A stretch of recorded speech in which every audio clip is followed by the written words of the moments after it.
There's a lot more flexibility when you work. So the tech industry was actually one of the industries that actually, in fact, kind of sort of benefited from this COVID situation. So for these developers, C# is a qualification of almost 90% of these openings. Okay, even though there are other languages, these Java, JavaScript, HTML, whatever it may be, C# is a qualification for 90% of these openings. But the problem is that even though there's so many jobs available, there's not a lot of qualified people, right? You have to know the language in order to get the job. It's not something that if you don't know and then they'll hire you and then they'll teach you. You kind of have to know your stuff before you kind of get the job. And that's why there's so many openings, but there's not a lot of people getting hired because they're not qualified or they don't know the stuff. So in kind of 2021 and projected from 2021, we needed more developers than ever just because the world kind of skyrocketed with technology. And up until 2029, there is data that shows that there's going to be a 22% growth rate.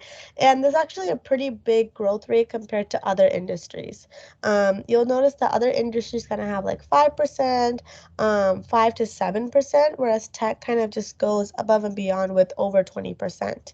And then the salary. So the salary across the board is about a base pay of 80K. And obviously that depends on which city you're in. I know Seattle, in fact, in Washington specifically, the base pay is a lot higher just because the cost of living is a lot higher. But just across the US, I know we have a lot of students in different states, but the average across the US is around 80K. I think in Seattle, I know that the minimum would be 80K here. So that's kind of the lowest that they would go. But I know for some states that is kind of the average. But 80K is a lot for an entry-level job. 80K is pretty high compared to other industries where they start off around 40 to 60K. So it's a pretty generous salary, which kind of appeals to a lot of people.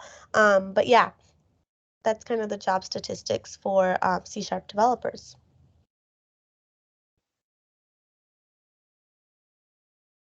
So companies who hire C# developers, every company has positions for C# developers. It doesn't matter if it's a startup. It doesn't matter if it's a company that's been there for 50 years. It doesn't matter if it's kind of a company that nobody has ever heard of compared to one of the top 5 companies, Microsoft, Facebook, Google. Every company has positions for C# developers at every level, whether it be entry level, junior level, senior level. C# is kind of where it's a language that every company utilizes. Okay, so job titles students can apply for. So SDET is one of those job titles that I kind of want to talk a little bit about. So in my class, not only do we do development, not only do we do Azure, but we also do testing. And the reason I kind of put unit testing in my class is because SDETs and developers work very closely together to the point where they kind of know each other's job. Even though we need 2 different people for 2 different roles, they're very familiar with each other's work. And even myself, when I started, I was a developer, but I've kind of transitioned to SDET, and then I've sometimes gone back to developers. I kind of go back and forth myself between those 2 job titles. But unit testing is very important because one, it gives you another job title that you can apply for. So it just opens your doors a lot more. And two, when you are an SDET, you have kind of a better chance of getting a job because you have more under your belt. So when you're giving that interview and you're trying to get that position and you're kind of competing with your candidates or the other candidates, you have more than them, and it kind of gives you something to put under your belt because you're applying with people who have bachelor's degree in computer science, right? So someone compared to having a certification in a boot camp, you have to work a little bit harder to show that, hey, I can do the job too. So when you have that SDET under your belt, which that probably new grad doesn't have, it just makes you a better looking candidate. Okay, so that's kind of one of the reasons why I focus also on unit testing in my class. But yeah, you can apply for SDET roles, you can apply for developer roles, engineer roles, and then like I talked about before, you can apply for technical analyst roles as well.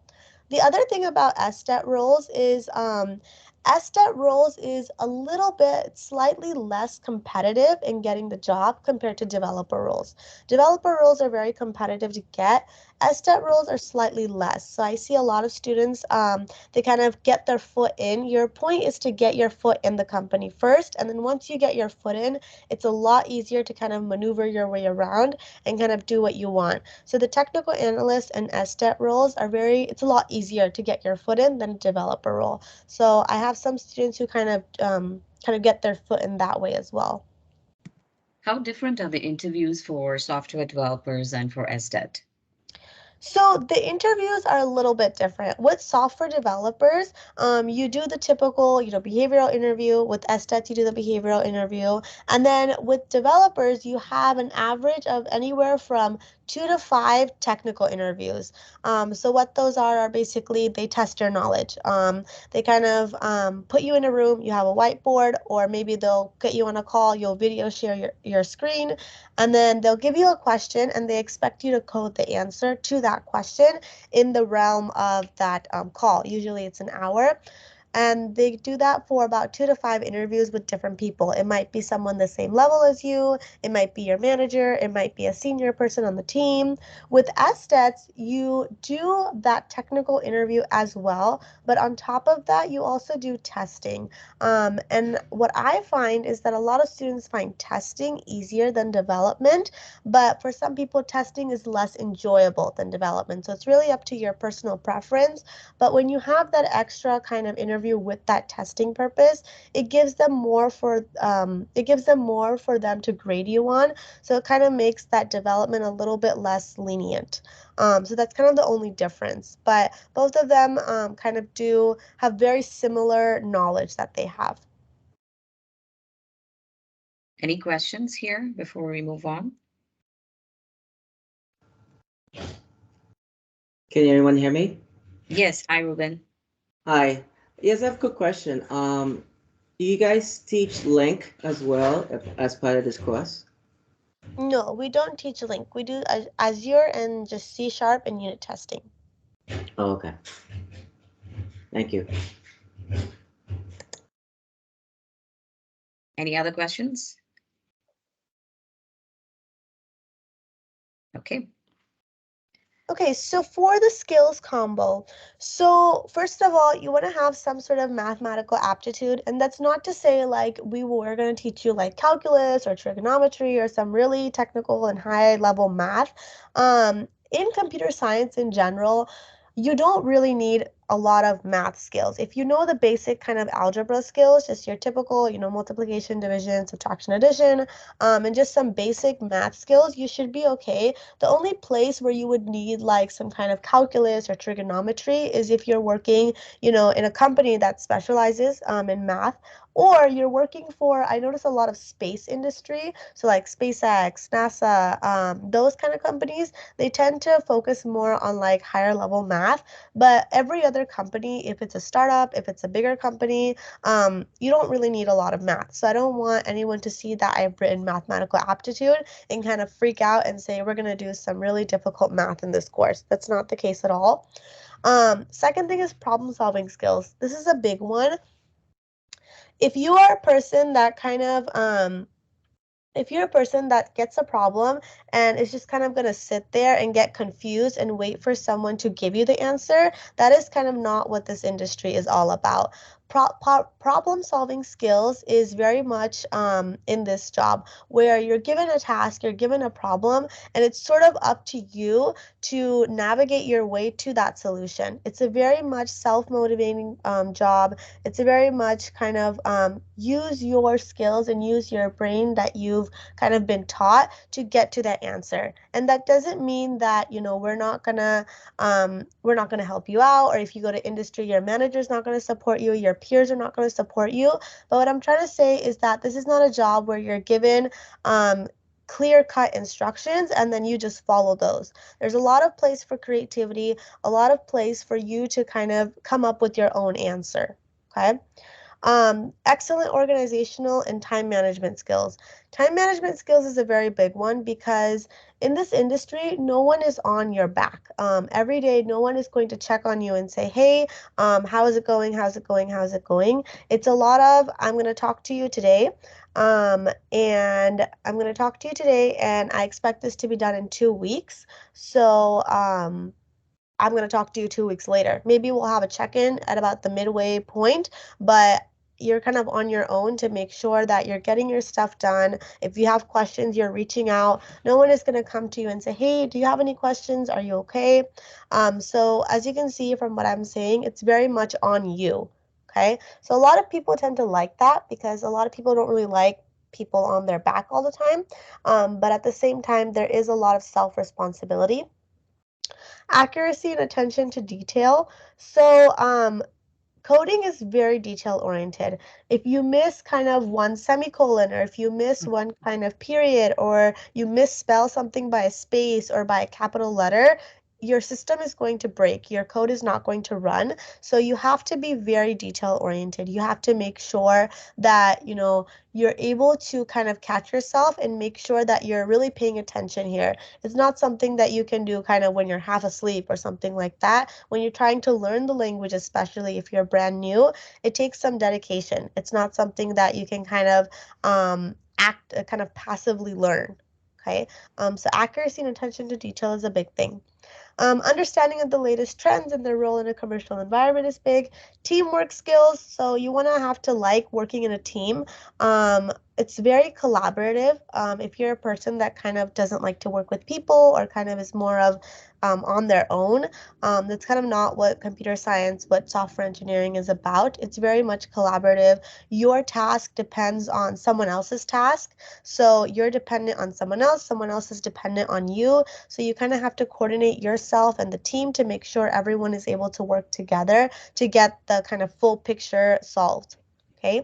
And then self-development skills to keep up to date with fast-changing trends.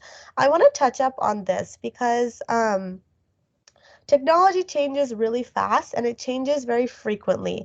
10 years ago, we were using a lot different technology than what we are using today. And not even 10 years ago, even before the pandemic, 2 years back, we were using a lot more different technology than what we're using today. And that shows up in companies. Okay, so whenever you're bumped to a new project, whenever you're bumped to a new team, which is quite frequently, every project, every team has different standards. They have different trends. And so they expect you to follow those standards and those trends. So it's a very much what I like to call it is you're kind of like a lifelong learner because you're always learning new things. You're never doing the same thing every single day in technology. You're always doing a different thing. So if you're a person that kind of likes to do the same thing every single day, you kind of like to be in your own bubble and just kind of stay in your own comfort zone, that kind of isn't what this job is about. This is more every day you're doing new stuff, you're learning new things, and you're kind of changing along with society. So you're never kind of bored. You're always doing new and interesting things, and you kind of get to touch on the latest things before it comes into the market, which is really cool. Any questions so far?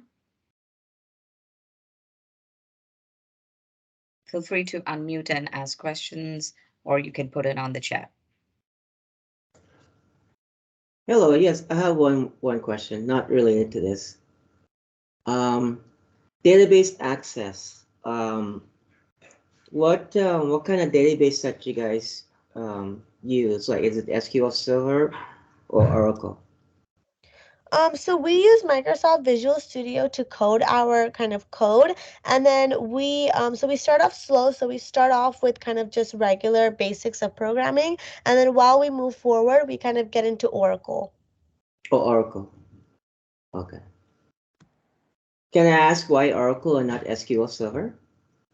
I found with Oracle, a lot of students have, it's easier for them to kind of navigate with Oracle and Visual Studio. I found with SQL, there's a lot of technical glitches that students get into, and that's kind of not what we want them to focus on.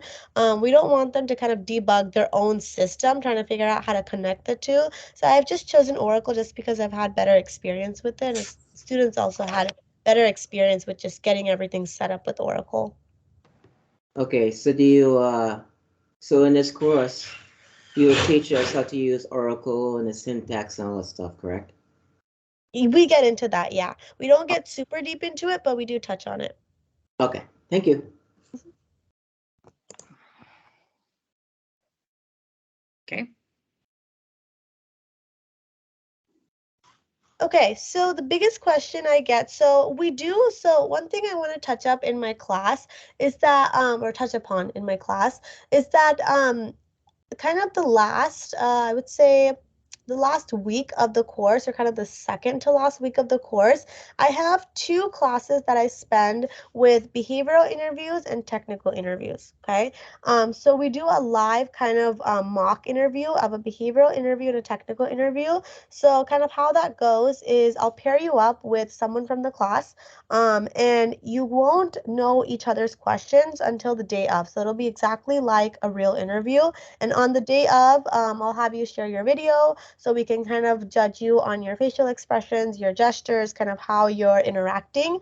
And then your partner will ask you a behavioral question or behavioral questions, and then you'll give your answers, and we'll kind of give you feedback on how you gave those answers. And then for the technical portion, your partner will ask you a technical question, and instead of coding on a whiteboard, you'll kind of share your screen and you'll code on your computer. And then we'll kind of give you feedback based on that. And one of the biggest questions I get during that week is, hey, I don't have a computer science degree. And I noticed that a lot of the jobs, there are candidates or there are my competitors they do have a computer science degree and I don't. So how does that kind of pan out? Or how does that kind of make me more of a better candidate? Or how does that kind of play into if I get the job or not? And what I want to say on that, so the first thing is that just because you have a computer science degree doesn't mean you know more than someone that has come from a coding boot camp. Okay. The amount of time that you spend doesn't mean you know more. Just because that person spent 4 years and you spent maybe 6 months or 4 months or whatever it may be, doesn't mean that you know more or they know more. It goes person by person. And what the job is looking for, what the tech industry is looking for, is they're not looking for someone that has, a degree from Harvard, or they're not looking for someone that has 100 certifications. They're looking for someone who can do the job. And that is kind of why in this industry only, we kind of quote unquote test you with these technical interviews. Okay. If you have a computer science degree, we test you with the same question if you have a coding bootcamp kind of certification. Both people get the same question, and not one person is more lenient than the other. Okay. Because our kind of thing here is when we're hiring, we want the person that can do the task and make our company get more revenue. We're not looking for someone who has a bunch of degrees under their belt. Okay. So like I said, when you go into that interview, you want to show that you can actually do more than someone who has a computer science degree. And I don't know if you guys have ever heard, but we have a lot of kind of CEOs coming out now. So Mark Zuckerberg, Elon Musk, they have actually publicly announced that they are not looking for, like, they don't really care if you have a computer science degree. They're going to test you and they're going to see kind of if you know the stuff, and if you do, they're willing to hire you. Okay. So that is kind of what I tell my students whenever I get that question. Um, so I don't want people to kind of think that, oh, I don't have this degree and I'm going into a field where everyone has it. So that's not the case at all. And the other thing I want to touch up upon is that with a coding boot camp, you kind of have more focus on the coding spectrum compared to a computer science degree. So for those of you that are not familiar with it, computer science degrees are not 4 years of pure coding. They are more of like, 2 years of kind of just math and science, 1 year of coding, and then maybe a 1 year of just kind of the soft skills type of side. Okay. So a lot of times a person with a computer science degree and a person with a coding bootcamp certification, they kind of end up on similar levels. Okay. Um, So yeah, I wanted to point that out. And then the other thing is kind of the differences between the two things. So with a coding bootcamp, the average start age would be anywhere from like 25 to 30 plus. Computer science degree, average start age is usually right after high school, so 18 years. Time spent would be 4 years for a computer science degree, so it takes a lot longer. And especially if you're more, you already have a degree or maybe you've been working for a while and you want to change fields, um, it's a lot more convenient and a lot more practical for you to do a coding boot camp and to take that 3 months to a year. The average price tag is pretty high for a computer science degree compared to a coding boot camp. The total graduates for a computer science degree compared to a coding boot camp. With the graduates, it's kind of on you. And any institution you go to, it's on you whether you graduate or not. So that's kind of one thing I want to point out there. It's how much work you're willing to put in. Typical education prior is usually high school for computer science degree, and then coding boot camp. We have people who have for one, so I've had students who've graduated high school but don't have a college degree. I have students who have a college degree but in something else.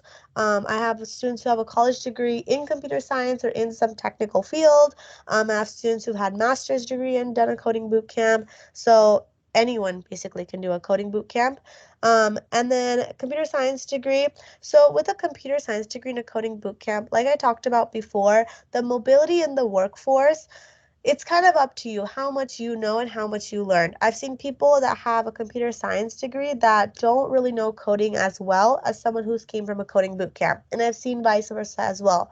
So again, it's a lot on you. How much effort you're willing to put in. You can't just take the class and then say, oh, I've completed the class and I've got my certification, but like I'm not really doing anything about it. No one's going to come and hand you a job. No one's going to come and do your homework for you. So it's a lot on yourself, which is something I want to put out there. Any questions here?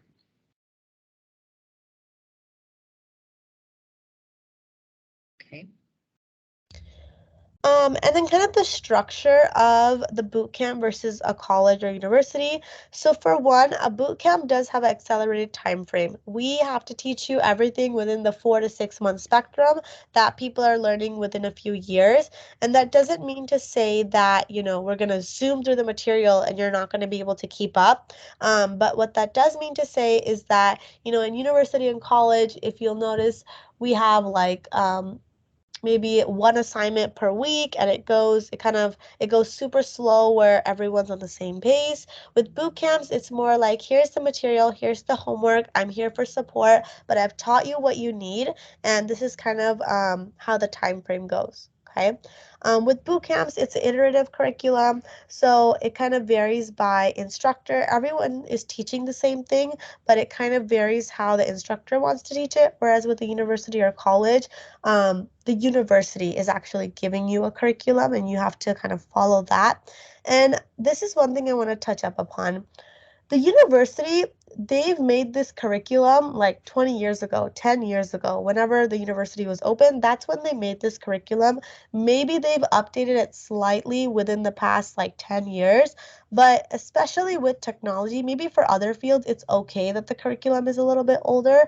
But with technology, you really want to be updating those curriculums at least once a year because technology does change. So when you're in university learning these older technologies and then you're kind of put into industry, you kind of get that culture shock because you're like, oh, this is not really what I learned and now I'm doing something else. With the boot camp, you're with the instructor, or at least for this class, I actually work as a software engineer in a current industry. And so I'm able to kind of tell you guys this is what the latest trends are. This is kind of how the company is operating in real time at this current time that I'm teaching you the course. So kind of that's one thing I really like about boot camps because when you actually get the job and go in industry, it's very transparent. It's very like, oh yeah, this is what I learned in my class and we're doing the same thing here. Okay. Boot camp rolling start dates, university college few start dates. Boot camps are very small classes, so you're able to get a lot of one-on-one time with the instructor. You're able to get to know your peers very well, and that's really important because one, your instructor is also your mentor. Your instructor is not just someone who teaches you and then goes home. It's more of like, tell me about your professional questions, ask me about your personal questions, let me help you get the job, let me help you kind of view your resume or kind of get you on the right path. Whereas with university and colleges, it's more like I teach the class and I go. I kind of don't I don't know you, you don't know me, you kind of don't know your peers either. With boot camps, it's more of like you get to know each other, and a lot of times people are in the same boat as you in your class, so it's really interesting to know kind of what they're doing or how they plan to go about after the course. And also, your peers are also going to be candidates that are going to be applying to other jobs, so it's kind of important to know who you're applying against, right? Boot camp, you have career support. University college, you don't really have that much career support. Boot camp is less expensive. University colleges is more expensive. Boot camp is very team based. Okay, so when I say team based, like I said, when you go into industry, you're going to be working in a team and it's going to be very collaborative. In university, you're kind of more on the individual side where you're given an assignment and then you do it yourself. In university, we have something called plagiarism where you can't actually work together on projects. That's actually with every university with computer science. They don't allow you to work together with other people on projects because if you kind of have similar code, that's plagiarism. And I think that's really kind of off because when you go into industry, you are actually working with people and you are going to have similar code because you're working with your team to create a solution. So that's kind of really opposite of what you do, which is kind of not what you want to get into. With the boot camp, you're actually working with your peers, which is going to be similar with what you do in your actual job. Okay. Boot camp is hands-on learning. So when I lecture, I do give you guys time to kind of practice during the lecture, and then we kind of share out with the class what you did, what questions you had, what challenges you faced. So you get to hear different people's challenges and what they did during that practice time. With universities and colleges, usually it's a lecture, and then you go home and practice on your own. Boot camps are going to be more kind of hands-on stuff and less theory work, whereas university colleges are more theory and less hands-on work. Okay. In the actual job, you don't do much of theory. You actually do much more hands-on work. So boot camps kind of give you more of that. This is what you're going to do in industry. Okay. And then lastly, boot camp gives you that mentor support, and universities, colleges gives you that kind of professor teaching assistant support. Okay, so they're pretty different compared to each other, and it's different for each person. Okay, any questions here?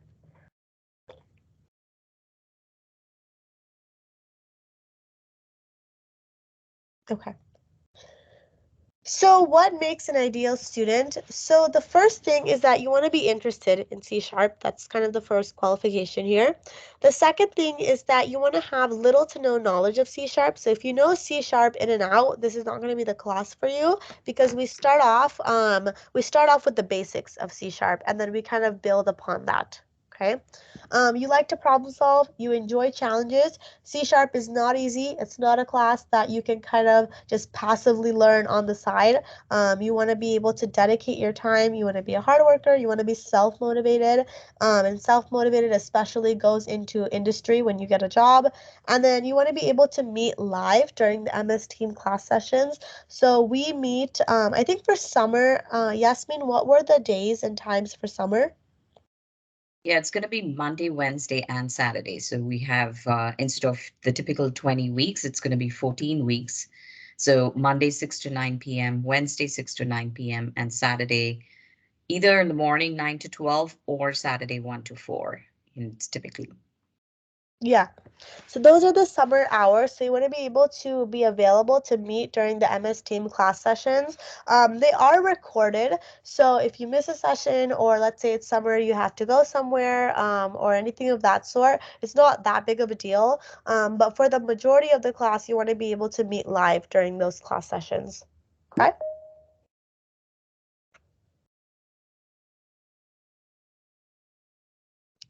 All right. So, I can take this, okay, Ruby. Yeah. sure. So, well, I do want to go behind any questions because we're switching gears. So I want to. Are the times EST or PST? Very good question. PST. Okay, so that's Monday. So Wednesday PST right now, and Saturday 1 to 4 right now, and it's going to shift in the summer.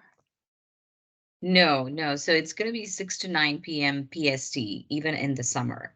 So if you're at the East Coast, then it is going to be a little late for you, 9 to 12 on Mondays and Wednesdays. And then, Saturdays, we're open about this 1 p.m. to 4 p.m. Typically, we do 9 to 12 as well, 9 a.m. to 12 p.m. So, you know, that just depends on, Ruby's availability. Yeah, so all times here are Pacific Standard Time. Oh, thanks.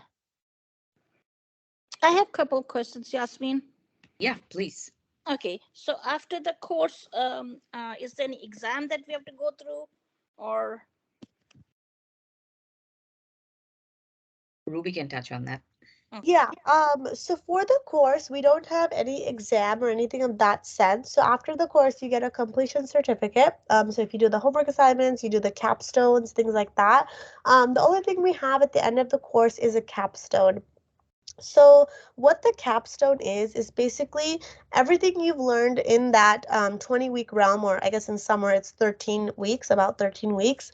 You kind of put together and you have a bigger kind of project. And kind of towards the end of the PowerPoint, I'll show you a few projects that other students have made.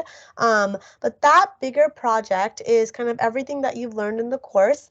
And what you can do with that project is you can actually put it on your resume and show it as a capstone project. And that kind of shows to employers that even though you might not have a computer science degree like your other candidates do, you have something that shows you actually know how to code. So it's something you can put under your belt and show that you're a better candidate.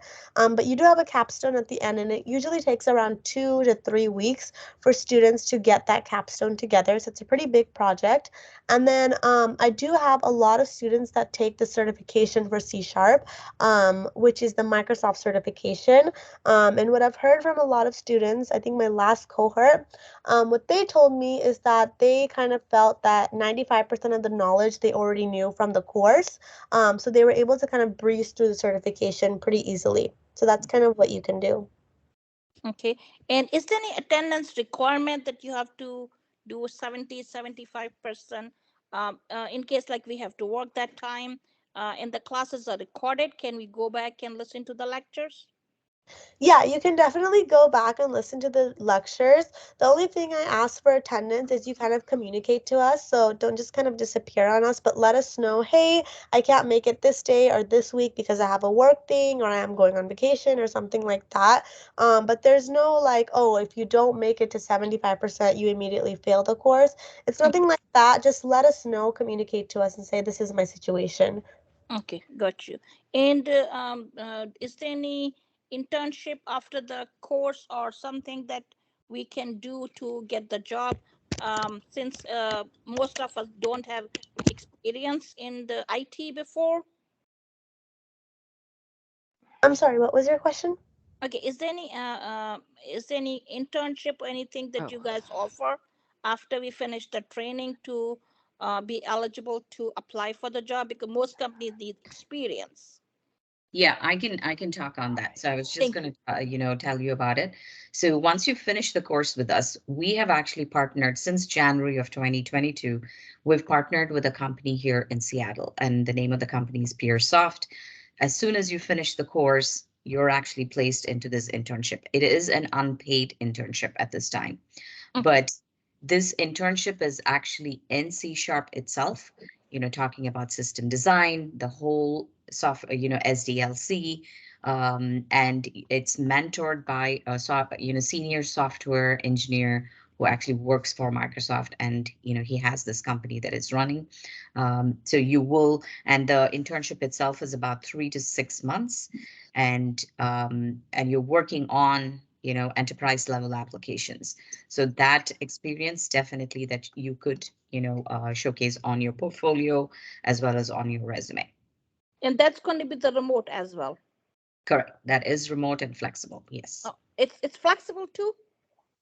It is very flexible. You work on your own time. So you take the projects that you want to work on and you just work on it. Okay, like if I have another job, so I can do side by side. So I don't Yes. have to leave. Okay. Oh, great. That's good. And after you finish the internship, you guys help with the job search. And how long does it? Do you guys do it like a year or 6 months or?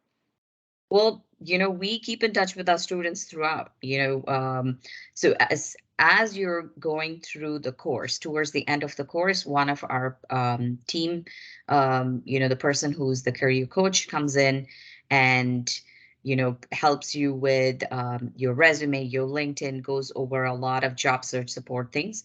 And then after the course, then you keep in touch with her. Terry's her name. You keep in touch with her. She becomes your career coach / mentor. And as you're going through the internship, you're kind of working with her. And we do have certain partnerships with some companies. These are, staffing companies, consulting companies, or companies that are hiring, that because we focus a lot on diversity, they come to us looking for diverse talent. So we will definitely share your resume with them to see how you can be placed in jobs. Okay. And approximate how long it takes to get a job with somebody who doesn't have a background in IT or no a degree in IT. Approximate. That is a very good and a tough question to answer. It all depends on the individual. And I say to my students that we provide you with 50% of what is needed. The rest of the 50% needs to come from you. You need to be applying for jobs, at least 100 jobs. I mean, we've heard of people that, even when they have a computer science degree, how they're constantly applying for jobs. So you need to get into that mentality of applying and taking that as a learning process.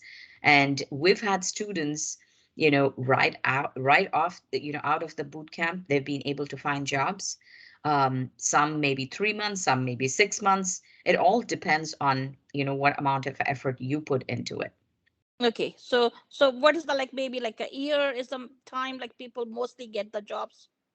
I would say about a year. I would say Okay. if you Okay.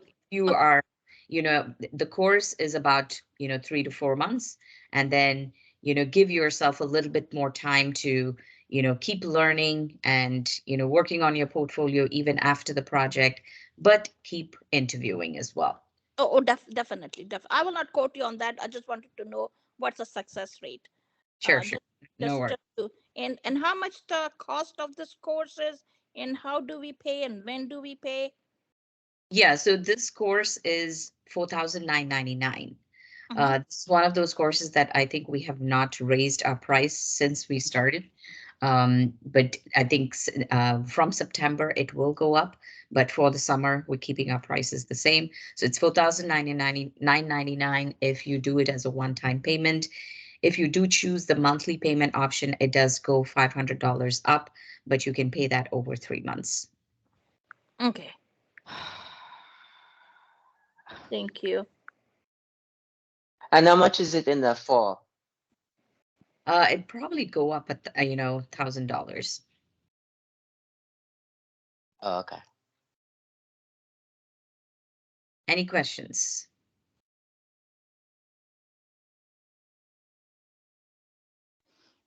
Does us being in this class, are we going to get charged for this specific class, or?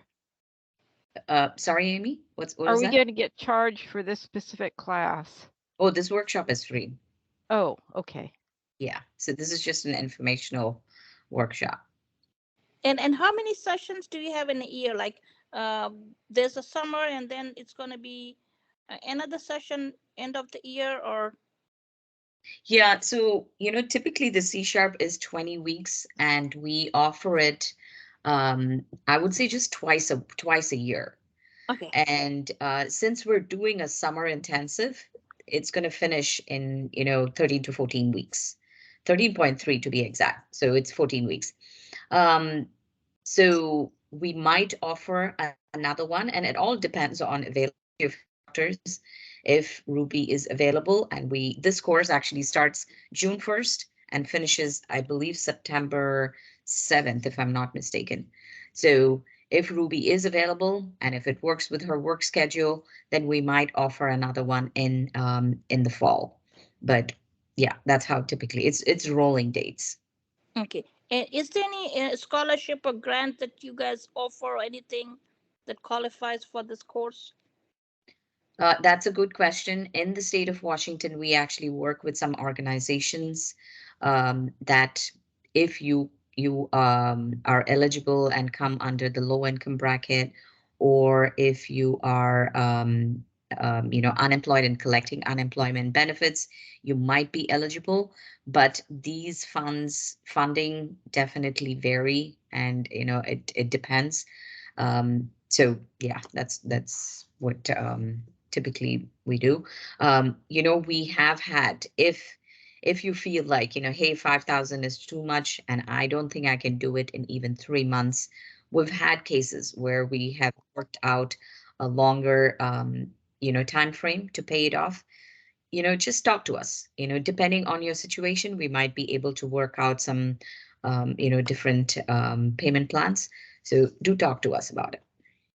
Okay, thank you. And what's the requirement to get enrolled in the course? Well, the first step is to submit an application and then meet with us, on and set up an appointment, and then we'll definitely work, kind of walk you through the process. Thank you, Yasmin, and thank you, Ruby. Any other questions?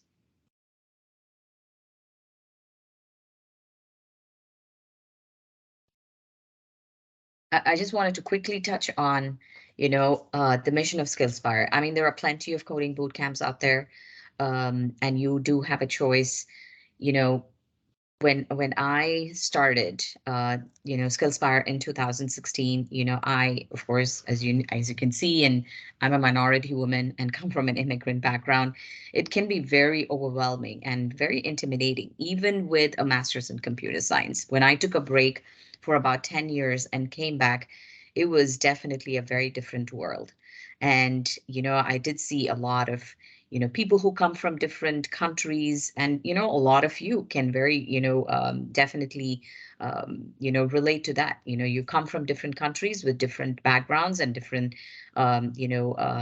education, but when you can come to this country, those skills don't translate very well, and you're left to kind of fend to yourself and figure out and navigate the process, and it can be extremely frustrating and overwhelming.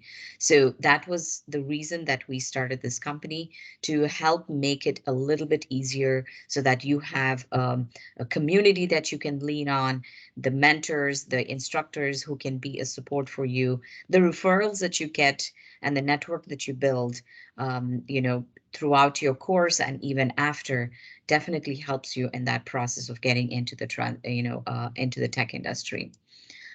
We do, I guess this is okay. We do offer other courses that I really want to just touch on a little bit. We do offer full stack web development, data analytics, cybersecurity, and software engineering courses like C# and Azure Cloud, and Java and AWS. So these are some of the courses that we offer. If you are interested in any of the other courses, do talk to me. And my email is on the chat. That you can reach out to, and I'll put down my phone number as well. Any questions before I hand it over to Ruby to kind of tell you a little bit more about this particular course? No, thank you. I already scheduled an time to meet with you as well next week. Okay, great. Thank you, Nina. Thank you. Okay, go ahead, Ruby. Okay. What we cover? Yeah, so what we cover. So we cover a few things. So we cover object-oriented programming. So that's the first thing. So object-oriented programming is kind of the definition of kind of how programming is and how programming is built.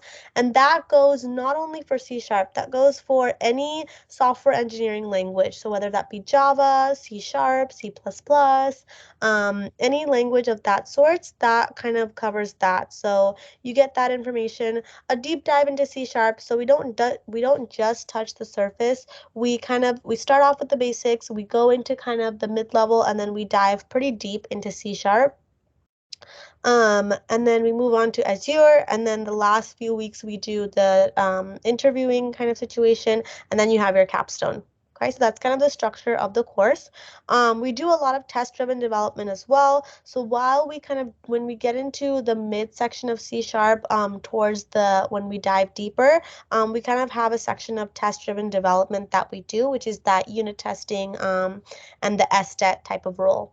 Cloud computing in Azure we do, and then how to interview for technical software development roles, how to boost your career by using Azure, and then we do professional development as well.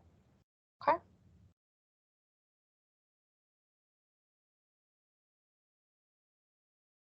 So I think there was a question before about the capstone project. So this is what students have completed before.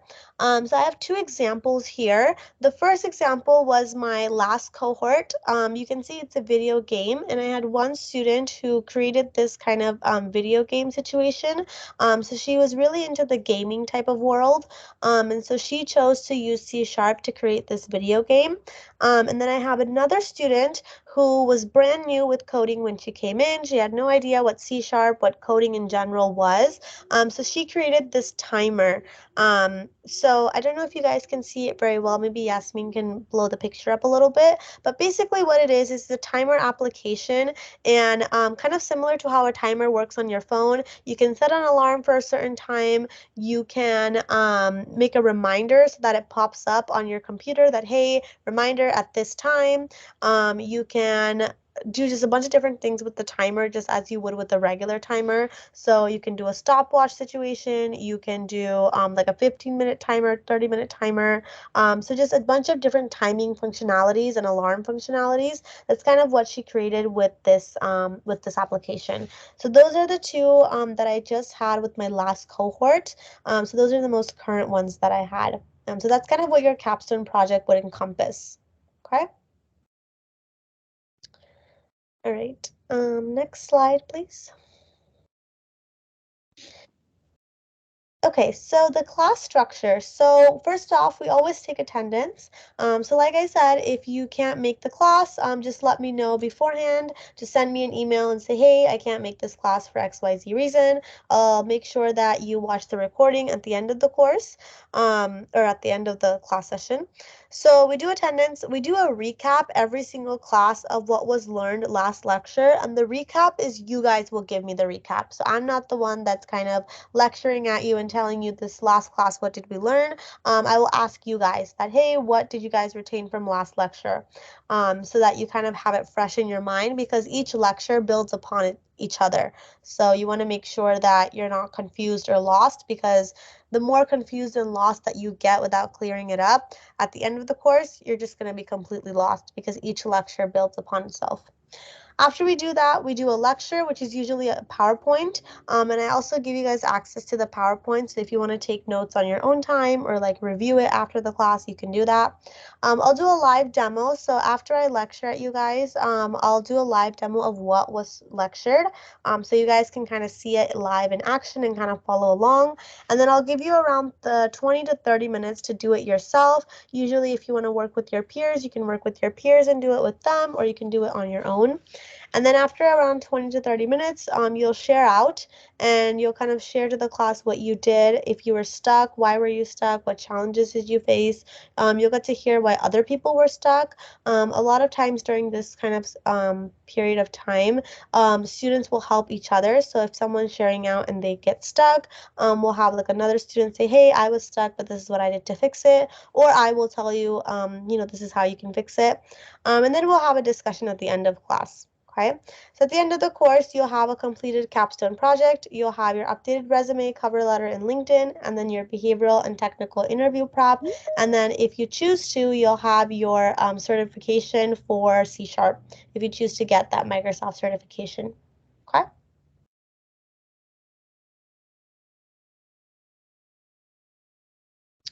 Okay, so Yasmin, do we want to go forward with the live demo? Well, I think we're about 11:10. Okay. So does everyone have time? Would you guys want to see a demo? I'll just leave it up to the attendees to tell me that. Do you have time, or would you prefer to just ask questions? We have time. I have time. Okay. Ruby, do you have that set up that you can? Yeah. Yeah. Okay. How long is the as Ruby is getting set up for that? Any questions so far about the course, about the industry?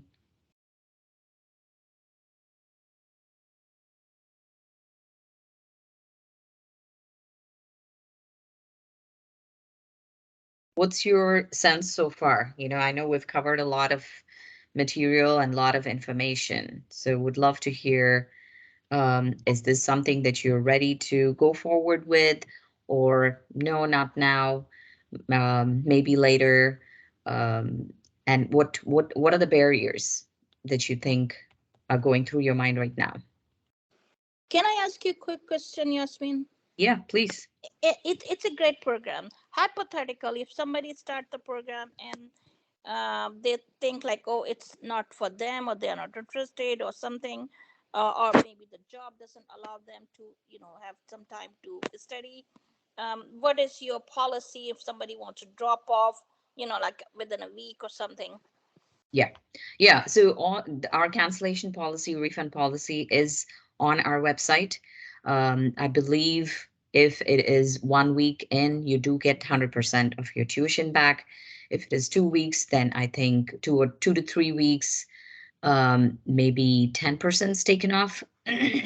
So it is pretty, I can pull that up, as Ruby is bringing that, but it's a pretty generous, and this is state mandated. It's not something that, we've come up with this refund thing. So up until 50% of the class, I think you get some of your money back. But after 50%, if you go through and continue, is when you don't get any of your money back. So Thank you.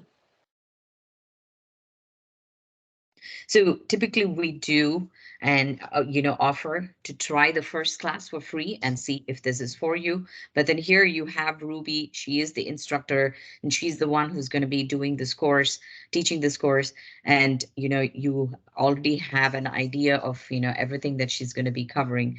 So as she mentioned, she's going to start from the very basics of C# and work your way up.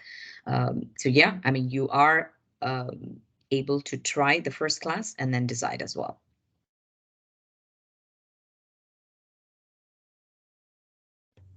Thank you. You're welcome.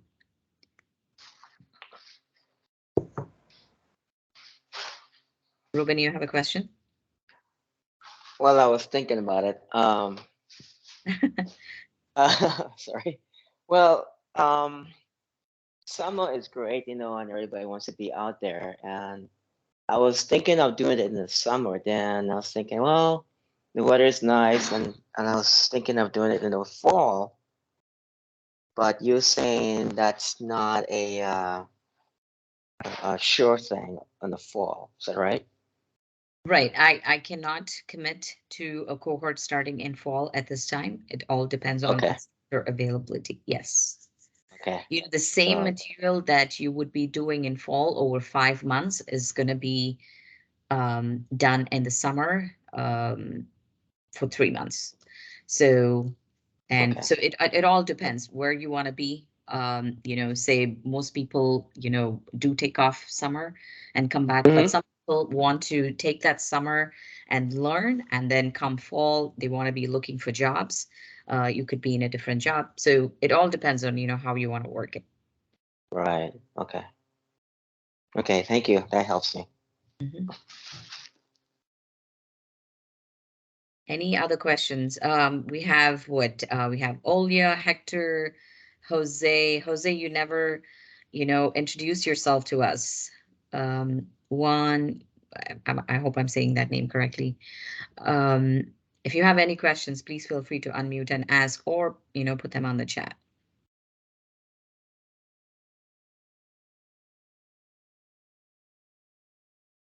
What's the biggest barrier? I mean, that would stop you from moving forward? Just curious to know, because, I do talk to people, throughout the week. What would be your biggest barrier moving forward if you are interested in, getting into a course like this? I am interested, but I'll be going out of country in June. So that's a thing I cannot start immediate one. That's why Right, I if there's something in fall, so I can start in fall. right. Okay. So I mean, we've had people join from South Africa, because they were there. So it just depends, of course, there's this time difference, which is definitely not the best thing, but yeah, we have had people do that. Um, any other barrier? I think the barrier for me is that the payment. I know you have a payment plan. But I'm unemployed right now, not working. And I think you said on your website it's 750 uh for a few months, I think it is. If you can come down a little bit lower on that, that may help me consider it more. So I'm just throwing it out there. Yeah.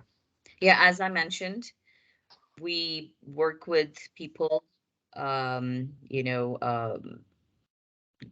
people are, not able to do the $1,000 or plus, then we tend to, sit down and, work it out with them. So if you have any reservations about the price or whatever, I mean, you can go ahead and definitely compare our program with other boot camps. You'll definitely come back saying that, we are much more affordable.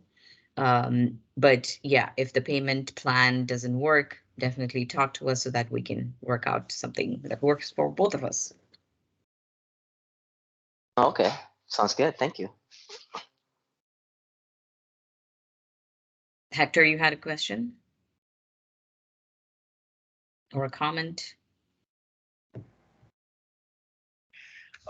Not really. Honestly, I'm over here.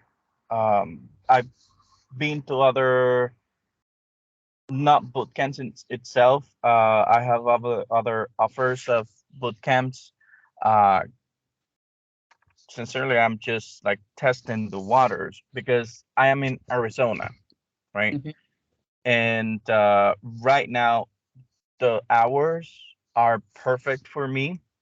Uh, but like I said, I there are other boot camps and in my area in my colleges that like are closer or with people that I already know. Um, and yeah, I mean, I'm just testing the waters and seeing what it's out there and what will be the best approach for me. Because I just started a job a month ago and I don't have financial support of any type. So every month I'm looking basically just maybe having $500 for myself, right? Mm.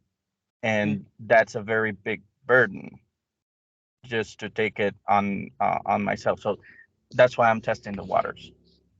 Okay. Thank you for letting us know. Absolutely.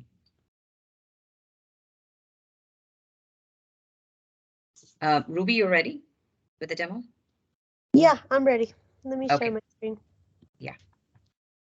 Let me know when you guys can see my screen. Yeah, we can see that. Thank you. Okay, so what I kind of want to show you now, I'll kind of go quickly on this, but I kind of wanted to touch upon just like what is going to kind of go on in this class. So I know for probably most of you, you have no idea what is on the screen, and that's totally fine. But what I wanted to show you is that kind of what we do in this class is what you will see in industry. That's kind of my main point of doing this live demo is the stuff that you actually learn and see in this on the screen here. When you go to industry, you'll see the exact same thing. Okay, so it's not going to be like you're lost when you go to industry or it's your first day on the job and you have no idea what has been given to you.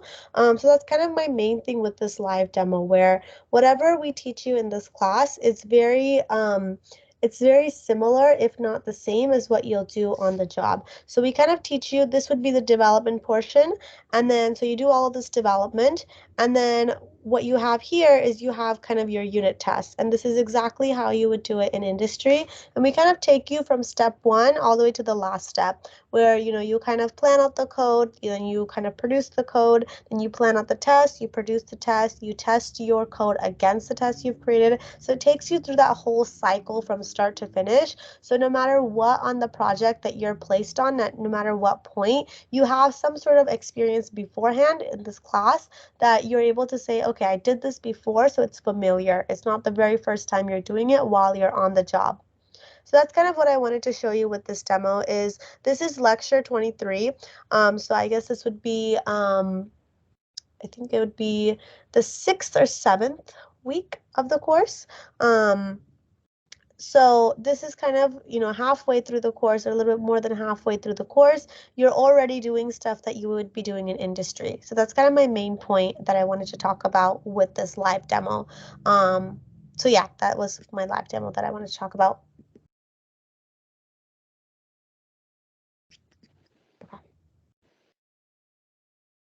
Thank you, Ruby. I have one question. Yeah. For the course, do we need to load software on our PCs, or how is that going to work? Yeah, so you're going to have to load Visual Studio on your computer. So you should be able to do it if you have a Windows or a Mac. Either one has Visual Studio able to download. Okay, and can we use the Express version of Visual Studio? Um, you can use the Express version, but I would really recommend that you kind of use the Visual Studio that your peers and the instructor is using, just so that everyone's on the same page. Okay, and how do we get that software? Is that we have to purchase that, or is that something you guys provide? On the first day, we kind of spend about 20 minutes just making sure everyone has the software on their computer. Okay, awesome. Thank you. Uh-huh.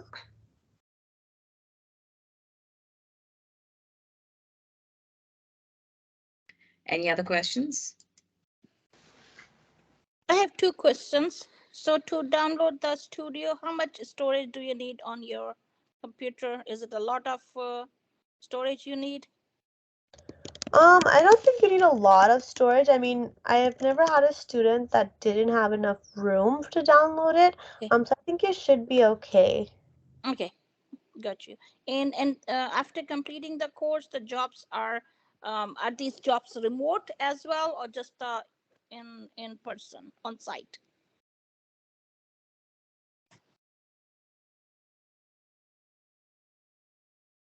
Well, Yeah. that I would say that it varies, right? Go ahead, Ruby. Oh no, I thought she was asking you the question. I think are you referring to the job that Yasmin was talking about? I think she Are was you referring to the internship or jobs in The jobs after completing the internship course and internship. So once we go for the job, so are the jobs remote or they are on site? I just want to know, are there still jobs, remote jobs as well? Yeah, yeah, so it's like in general, there's both. So there's remote jobs and there's in-person jobs. Currently, right now, most companies have a hybrid situation where you work from home half the time, like maybe 3 to 4 days a week you work from home, one day you go to the office. There are jobs that are completely remote where you just work from home. And then there are jobs that you go to the office every day. But I do know companies are really flexible right now about how you want to work. As long as you get the job done, it's not really a big deal where you work. Okay, thank you. Mhm.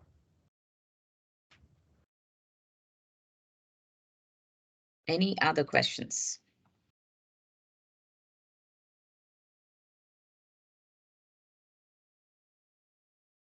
Okay, well, if you don't have any other questions, I've left my email here. It's yasmin@skillspire.net and my phone number. Please do drop in your email so that we can touch base with you if you haven't already. And, feel free. I know that a lot of times it's the financial that stops people. That's what we've noticed.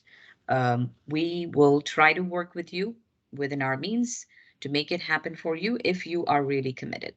So if you have any questions regarding the financial payment plans or anything like that, do let us know. The class actually starts June 1st and it's going to be 14 weeks. And, Monday and Wednesday, 6 to 9 p.m. and on Saturdays, 9 to 12 a.m. We would love to, we still have people joining the call at this time, but hi, Auntie. We're just kind of at the tail end of the presentation, but I'll stick on after and answer any questions that you may have. So please feel free to reach out to me directly. My phone number is 425-549-3453, or you can get on a chat on our website, which is skillspire.net. I'll leave that on the chat as well. There are several ways that you can reach out and, just, talk to us and let us know. We are definitely very focused on getting more people into tech, and we're doing everything. I mean, we started out with just offering training courses, and then we started to offer many different courses, and now we were working with internships and partnerships. So we're very vested in getting you across into tech. So we will help and be with you as your referral, as your partner, as your mentor, to help you get across. So just feel free. Or if you just want to talk and brainstorm, absolutely, please feel free. With that, thank you very much, Ruby, for taking time out of your beautiful Saturday morning. It's actually very pretty outside today, so I don't want to, keep you too long. Really appreciate your time. Thank you. Thanks, Thank everyone. you, everyone. Thank you. Bye-bye. Anthony, Bye. I'm here if you want to, ask any questions, if you're still around. Okay. I just have one, if you don't mind. Sure, sure, I Samson. I came really late. Yeah. I got I'm on call, so got to go into work. Um, was this particular session recorded by chance, since I missed all of it? Yes, I can send you a recording. Okay, wonderful. Thank you so much. Yeah, absolutely.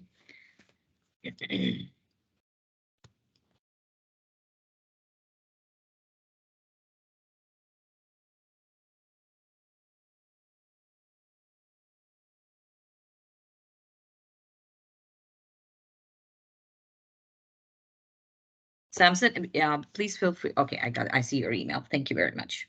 Yeah, I wasn't sure if you wanted me to post it in the chat, but I figured it'd be okay. Yeah. So great. Thank you so much. You're most welcome. Did you have any specific questions? I can hang around and ask, just basic questions if you want to, but then I'm sure you can watch the recordings as well. Yeah, no problem. So I guess I do. I'm just trying to understand a little bit more, because I've done a little bit of C#, not very in depth, but I've done little things here and there. Where